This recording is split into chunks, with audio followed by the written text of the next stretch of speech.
This is Zane and the Hurricane, and we are reading chapter 19, A Patch of Grass. This one time on my birthday, the year we got banded, I'm fooling around with the new puppy, and my mom gets this funny look.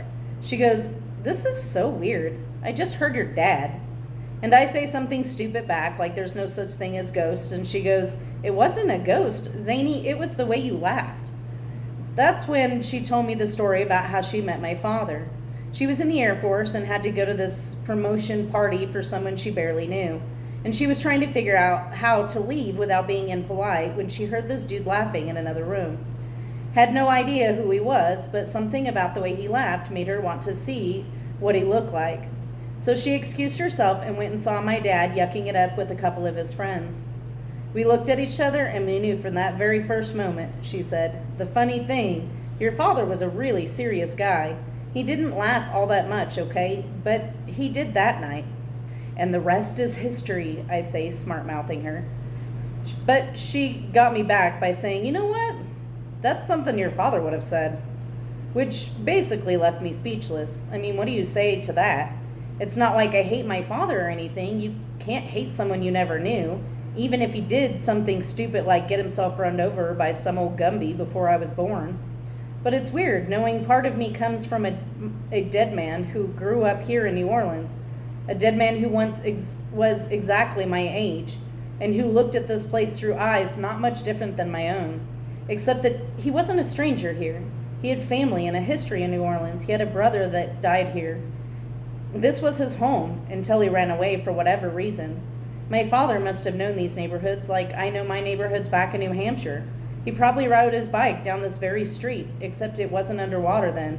And old people hadn't been left behind to drown and die in the awful, stifling heat. Anyhow, for some reason, that's what I'm thinking as we glide along, paddling straight into the hard, sun-blistered shine of the dirty water, and the sky smeared with smoke. What would my father make of all this? Would he understand it better than me? Because, to be truthful, I don't really get what's happening back at the cookout, or if Mr. Dillon Toomey is really as fearsome as he looks, or if we really needed to run away. But I do understand one thing. Something powerful is happening. Even if I can't quite see it, something bigger than the storm, bigger than the ruined city, something awful and terrible rising up from the destruction. I've got this awful feeling the bad stuff isn't over. Along in the late afternoon, we come across a different neighborhood, where the houses are a little bigger and further apart, and the dirty marks left by the flood never come much over the front steps. The water isn't but a foot deep, barely enough to float the canoe, and when we start scraping bottom, Mr. True gets out and tows the canoe up behind some bushes. Me and Melvina and Bandy scramble out of the canoe onto the soggy ground. "Best we stretch our legs," True says, "and I bet that dog needs to do his business." Which he does with a grateful look. "Good boy, Bandy." "Keep a hold of his collar," Mr. True advises. "Don't want him running off with no pack of wild dogs." "Bandy would never do that." "Call of the wild," he says, cocking an ear. "Hard to resist."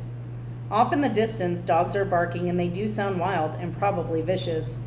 So when Melvina hands me a little coil of yellow rope from the canoe, I tie it to Bandy's collar and wrap the end around my wrist. Better safe than sorry.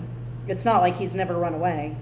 The patch of grass we're standing on leaks water with every step. Like the whole city, even the dry part, has become one big sponge.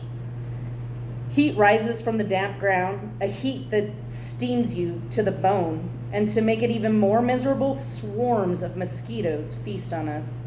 Melvina swats at them and goes, "You know what, these bugs are like the Red Cross, 'cause they want us to donate blood," and grins at her own joke.